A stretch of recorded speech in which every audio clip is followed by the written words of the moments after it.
네, 김재원, 민병두의 눈, 여야의 전략통 의원들입니다. 김재원 새누리당 원내 수석 부대표, 민병두 전 전략기획홍보본부장 나와 있습니다. 어서 오십시오. 안녕하세요. 안녕하십니까? 어서 오십시오. 예. 오늘 두 가지 주제로 저희가 얘기를 하려고 하는데요. 지금 이 꽉 막힌 전국을 대통령이 나서서 풀어야 되는가라는 것이 첫 번째고요. 두 번째는 문재인 의원을 비롯한 이 정치인들의 동조단식이 필요한가 하는 것입니다.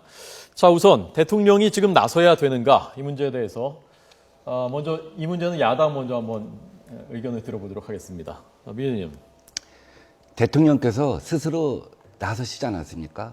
세월호 사건 이후에. 그리고 당신께서 눈물을 흘리시면서 유가족이 여한이 없도록 하겠다고 직접 공언하시지 않았습니까? 지금 이 문제를 풀 사람은 대통령밖에 없다고 생각합니다.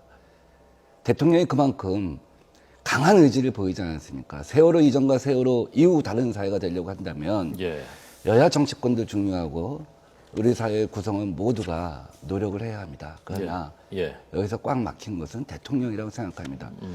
여야 대표 간의 협상을 할 때 저희가 간접적으로 듣기로는 정말 토시 하나까지도 청와대에서 직접 개입해갖고 고치고 한 단어 고치는데 50분씩 걸리고 청와대 비서실장이 일일이 개입했다는 얘기를 들으면서 이것은 결국 대통령만이 해결할 수 있다라는 생각을 갖습니다. 토시 하나까지 청와대에서 고친다. 단어 하나 바꾸는데 50분 걸렸다. 자, 김 의원님. 그 무슨 근거 없는 헛소문을 이 자리에서 퍼뜨리시는지. 협상은 제가 하는데. 아니, 뭐 하여튼 그 여야 간에 여러 가지 그 복잡한 협상을 하고 또 협상 과정에서 여러 가지 이야기가 나오지만 그렇게 지금 근거 없는 이야기를 마구 하시니 뭐 저희들이 사실 어떻게 대응할. 제가 근거를 하나씩 해드릴까요? 실시간으로 기록을 갖다 정해드릴까요? 김재원 의원님도 그 자리에 없었고 저도 없었습니다. 잠깐만요. 그러나 김재원 의원도 답답해했고 저도 답답해했을 겁니다. 밖에서 들으면서 요 문구 하나 고치는데 50분 걸렸다. 청와대에서 이 문장은 절대 안 된다고 하더라. 일주일 5월 8일부터, 8월 7일부터였나요? 8월 19일까지 2주일 가까운 협상에 이완구 아마 원내대표가 자율적으로 결정한 거는 딱 두 글자인 것을 알고 있습니다. 사전이란 말 하나인 걸로 알고 있습니다. 이렇게 갖고는 안 됩니다. 이건 대통령이 풀어주셔야 됩니다. 그게 누가 하신 말씀이죠? 조금 전에 그걸 전한 게? 뭐 제가 정말 백서를 써서 발표하라고 하면 발표를 할 수도 있습니다. 왜? 애초에 대통령이 아닌 여야가 만나서 풀 수도 있는 문제입니다. 근데 과정마다 청와대가 개입했다고 한다면 이제 우리는 그 증거를 갖다가 다 제시할 수밖에 없습니다. 매 시간 단위로 청와대가 개입했다는 증거를 제시함으로써 결국은 대통령이 가로막고 있다. 이제 대통령이 풀어야 한다 하는 것을 공개할 수밖에 없다는 것이죠. 증거 제시한다는데요? 아니 뭐 증거 제시하는 거야 뭐 전혀 상관이 없는데 본인이 아니니까. 저희들은 오늘 점심 뭐 잘못 드셨나봐요. 이제 지금 이번에 문제가 된 것이 김영호 씨 단식으로 이제 촉발된 문제인데요. 우리 새정치연합의 의원님들 또 지금 시민사회단체에서 몰려가 있지 않습니까? 이 광화문에 모여 있는 분들 또는 통진당 당원 5,000명까지 이제 동조단식을 하신다고 하면서 말씀하시는 것이 대통령이 5분만 만나줘라. 5분만 만나주면 이 문제가 다 풀린다. 그렇게 이야기합니다. 근데 과연 그럴까요? 이것이 이제 5분 만나주라는 것은 무슨 뜻이냐면 그 다음 말이 있습니다. 5분만 만나 이야기 들어보고 김영호 씨 또는 유가족이 원하는 특별법을 만들어주면 이 문제가 모든 것이 다 끝난다는 겁니다. 그런데 한번 뒤돌아봅시다. 원래 여야가 2번이나 걸쳐서 여야 원내대표가 이 문제에 대해서 협상을 만들었습니다. 야당 박영선 대표가 어떻게 하셨습니까? 이번에야말로 우리가 할 수 있는 협상 아니다. 이것은 현실적으로 타결 가능한 협상안을 우리가 받았다. 그러므로 이제 유가족을 설득하자라고 해서 유가족 설득팀, 특히 이제 안산으로 가는 팀, 광화문으로 가는 팀, 그리고 이제 법률가들 만나서 설득하는 팀, 시민사회단체 만나서 설득하는 팀, 이 4계조로 나눴습니다. 그렇게 해서 설득 작업에 들어갔죠. 근데 설득이 안 된다. 그러니 어떻게 했느냐. 지금 와서 그러면 여당이 설득을 해봐라. 또는 대통령이 설득해라. 지금 그런 이야기 아니겠습니까? 더 나아가서 이 문제는 만약에 야당에서 지금 뭐 3자 협의체든 어떤 새로운 주장을 하려면 그러면 이제 두 차례에 걸친 여야 합의가 모두 폐기되었다라고 알려주셔야 됩니다. 그리고 또 하나는 지금 대통령에게 가서 특별법을 만들어 달라고 하는 것은 궁극적으로 여야 합의한 그 내용도 모두 포기하고 대통령이 법을 만들어라는 것이거든요. 그러면 야당과 여당이 모여서 국회를 구성하고 국회가 국민의 대표자로서 입법권을 행사하는 이 국회 권능은 어디로 갔느냐는 것이죠. 그러니까 지금 이 국회 역할이 제대로 되지 않고 국회가 마치 거의 해산된 상태처럼 이런 상태에 이르니 궁여지책으로 대통령이 모든 것에 개입한다. 대통령이 허락하지 않으면 아무것도 안 된다. 한자도 고치지 못한다 하더라. 지금 그런 말씀을 하시는데 이런 것은 국회의원의 도리가 아니죠. 왜냐하면 지금 현재 새정치연합도 130석이나 되는 거대 야당이지 않습니까? 국정 한 축을 이루는 분들이 마치 대통령이 그 입법권을 행사하는 듯한 또는 대통령이 거절하면 아무것도 안 되는 듯한 이런 주장을 하면서 지금 국회의 권능을 스스로 자해적으로 무시하면 이 문제가 앞으로 어떻게 되겠느냐. 저는 지금이라도 새정치연합이 원래의 이 세월호 특별법 합의 과정에서 보여줬던 그런 문제의식을 가지고 야당이 제기하는 여러 가지 문제에 대해서 여당과 협상을 하고 그것을 국민에게 책임지는 모습을 보여야 할 텐데 이제 우리는 모르겠다. 대통령이 나서서 해결해달라. 여당이 이 문제를 해결해달라. 이렇게만 하고 장애투쟁을 하겠다. 이렇게 사실관계 여당을 협박하고 있는데 이런 것은 김영호 씨 그 단식 문제와 관련해서는 대통령이 사람 하나 살려달라. 정말 그 딸이 그런 죽음을 당해갖고 억울하고 진상을 갖다 밝히길 원하는데 그 사람 하나 안아주지 못하느냐. 그러면 지금 40며칠 단식을 하고 있는데 사람 생명 하나 살리는 생각 갖고 만나주면 그분도 자기의 어떤 억울함을 갖다 하소연을 갖다 다 했기 때문에 이제 단식을 풀 수 있는 명분을 만들어달라 하는 거 아니었겠습니까? 대통령이 참 모진 대통령이다. 대통령이 참 독한 대통령이다 하는 생각을 갖습니다. 그때 4.16 직후에 그 아이들 이름 불러가면서 빨리 돌아오길 갖다가 원한다고 다 돌아올 수 있게 하겠다고 최선을 다하겠다고 했던 그 마음, 그 어머니의 마음으로 돌아가서 지금 그 어머니 아빠 한번 위로해달라고 하는데 대통령이 그것도 못한다는 것이 말이 됩니까? 우리의 하소연은 이거 하나입니다. 다음 두 번째. 좋아요. 증거는 다시 우리가 제출하겠습니다. 자, 민 의원님 제가 여기서 하나만 여쭤보겠는데요. 그러면 그 두 분 말씀이 다른 것이 민 의원님은 일단 만나서 그 좀 안아줘라라는 말씀이시고 김 의원님은 만나면은 만나서 그 특별법을 만들어 줘라라는 어떻게 대통령이 유가족 단식한 유가족하고 만나서 법안의 어떤 구체적인 것을 갖고 논의하겠습니까? 대통령은 국민을 아우르는 것이거든요. 국민의 상처를 갖다 어루만지는 것이고 국민의 눈물을 닦아주는 것이 정치다. 인디라 간다 이렇게 얘기하지 않았습니까? 그러니까 그냥 일단 만나주기만 그때 하면 그 된다. 마음으로 본인이 눈물 흘리던 마음으로 내가 흘렸던 눈물이 당신의 눈물이었고 우리 함께 눈물 갖다가 그 이해한다. 하면은 그 유민이 아빠가 알겠습니다. 그래 멈출 수는 있지 않겠냐 하는 다음 것이죠. 다음에 그래요. 자, 법안 정말 여야가 중지를 모아서 하나씩 협의해 나가지고 우리도 잘못이 있다고 생각합니다. 우리 대표가 합의한 것을 갖다가 우리 당에서 추인하지 못한 거에 우리 책임이 있다고 생각합니다. 또 대표가 사과를 했습니다. 근데 애초에 원칙은 뭐냐면 유가족과 국민이 동의하지 못하는 법은 추인할 수가 없다는 것이었습니다. 그래서 8.19 합의 때는 각 당에서 추인을 받지 못하면 효과가 발생할 수 없다. 이렇게 명문을 하기 힘드니까 거꾸로 각 당의 추인과 동시에 이 합의문은 효과를 발휘한다 이렇게 쓴 겁니다. 그러니까 2차 합의의 경우는 합의문 자체가 추인을 받지 못하는 경우는 효력을 발생하지 못한다. 이렇게 잠정 합의로 되어 있는 거예요. 그래서 실제로 우리가 유가족과 그 대화를 갖다 나눠 봤을 때 또 일반 국민들하고 여쭤봤을 때 동의를 받지 못한 것입니다.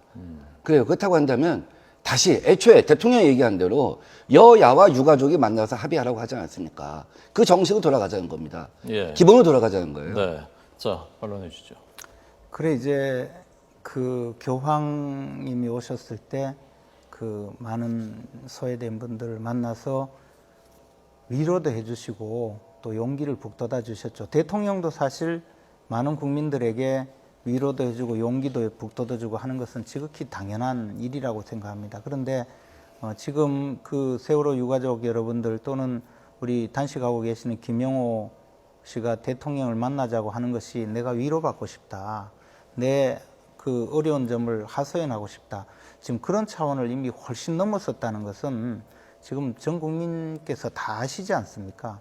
지금 수사권과 기소권이 보장된 특별법만 만들어주면 이 문제는 깨끗이 해결된다라고 일관되게 주장하시면서 지금 대통령이 만나서 이 문제를 해결해달라. 이젠 대통령이 나서라 지금 그렇게 말씀하고 계시면서 막상 말씀하실 때 이제 감성적으로 그렇게 호소를 하시는데 저는 그런 지금 감성적인 호소조차 들어주지 못하는 것이 사실 상당히 안타깝습니다. 그러나 국정을 책임지고 있는 입장에서는 이것이 잘못되었을 때는 후대에 영원히 남게 되는 어떤 그런 법률 또는 국가의 행위이기 때문에 이 문제에 대해서 책임을 져야 되는 책임 있는 당사자의 입장에서는 그렇게 쉽게 움직일 수 없다는 생각을 하고 있습니다. 물론 이 부분에 대해서 최종적인 판단은 대통령이 하시겠죠. 그러나 우리가 되는 것과 안 되는 것, 현재의 법질서에서 가능한 것과 가능하지 않는 것, 대통령도 지켜야 하는 헌법과 법률에 이것이 위배되는 것인지 아닌지 또는 우리 정치 발전을 위해서 도움되는 것인지 아닌지 이런 모든 것을 생각해야 된다고 판단합니다. 그리고 지금 그 3자가 만나서 의논해보자 이렇게 말씀하셨는데 그것도 마찬가지입니다. 우리가 이제 민주주의 국가이지 않습니까? 민주주의 국가 중에서도 우리 초등학교 사회책에도 나오는 이 우리나라가 직접민주주의가 아니라 간접민주주의를 채택하고 있습니다. 현대 모든 민주주의 국가는 이 간접민주주의, 대의민주주의 또는 의회민주주의라고 하죠. 국민의 대표를 뽑아서 국회에 입법권을 주고 국회의원들이 법안을 만들고 예산을 처리하고 행정부를 통제하라. 즉 그런 헌법적인 권한을 부여한 것 아니겠습니까? 국민들은 일상생활을 하고 말이죠. 그런데 지금 이 세월호 사건 문제에 대해서는 국회의원의 입법권을 제한하자는 뜻입니다. 결국에는 여야 그리고 이해 당사자인 세월호 유가족과 함께 이 법률안을 의논해서 처리하라. 지금 그게 3자 협의체인데요. 그렇게 되면 좀 지나면 정교조도 우리도 이익단체다. 우리도 이해관계가 있으니 정교조도 3자 협의체 만들자. 노총도 3자 협의체 만들자. 그러면 정경련 사용자단체 또는 더 나아가서 언론인단체 또는 교육자단체 온갖 단체가 전부 그런 요구를 할 것입니다. 그러면 국회가 결국은 기능을 못하게 되겠죠. 예, 그러면 알겠습니다. 대의제는 없어지게 확인해 보죠. 그러니까 18대 국회에서 우리 교육위원회에서 한국교총하고 전교조를 불러갖고 4자 협의를 한 일이 있습니다. 최근엔 철도 파업 때 철도 노조 당사자를 불러갖고 협의를 한 바가 있습니다. 사회적 갈등이 증폭될 때 저는 얼마든지 필요한 일이라고 생각합니다. 자, 저는 정치인들은 어떤 정치적 상상력을 발휘해야 하고 또 국면을 돌파할 의지, 노력을 해야 한다고 생각해요. 3자 협의를 하면 실제로 아마 이런 형식이 될 가능성이 큽니다. 3자가 상견례를 하겠죠. 충분히 유가족의 의견을 듣겠죠. 그 실제로 협상은 입법권을 가진 여야가 하겠죠. 그리고 마지막에 그것을 갖다 마무리하는 거는 유가족이 참 기쁜 마음에 동의할 만한 그런 수준의 어떤 합의를 하고서 또 3자가 모이겠죠. 그러니까 실제로 아마 2+1일 가능성이 큰 거죠. 그러니까 정치인이 어떤 상황을 돌파하려고 하면 상상력과 의지를 가져야지 어떤 그 조그만 형식과 틀에 법조문에 묶여 있으면 그건 정치인이 아니죠. 정치적 상상력을 발휘하시라는 말씀에 대해서 뭐라고 답하시겠습니까? 국회에서요 다양한 그 이해단체들이 국회에 항상 옵니다. 자신들의 의견을 반영하기 위해서 국회에 와서 의견을 개진하고 또 직접적으로 실력 행사도 합니다. 그것이 참정권의 정당한 행사이죠. 국회에서 입법 청문회가 얼마나 많이 열리고 공청회가 얼마나 많이 열립니까? 말씀하신 대로 분명히 한국노총도 그 협의체에 들어옵니다. 여야 협의체예요. 어떤 경우에는 우리 노사정위원회도 만들지 않습니까? 그런 것은 다 정책 형성을 할 때 충분히 가능하다고 생각합니다. 지금 왜 이것이 3자 협의체에서 문제가 되느냐? 우리가 지금 경험을 했지 않습니까? 여야 협상안이 희생자 유가족이 반대했기 때문에 폐기가 된 것 아니겠습니까? 지금 상황으로 2번에 걸쳐서. 그러면 어떻게 해야 됩니까? 만약에 3자 협의체를 만들면 희생자 유가족은 거부권을 행사하는 그런 권한을 갖게 된다는 의미를 지금 내포하고 있는 것 아닙니까? 그게 어떻게 그 노사정협의회나 또는 4자 그 대화를 통해서 이해 당사자들의 의견을 들어보고 입법에 반영한 것하고 같습니까?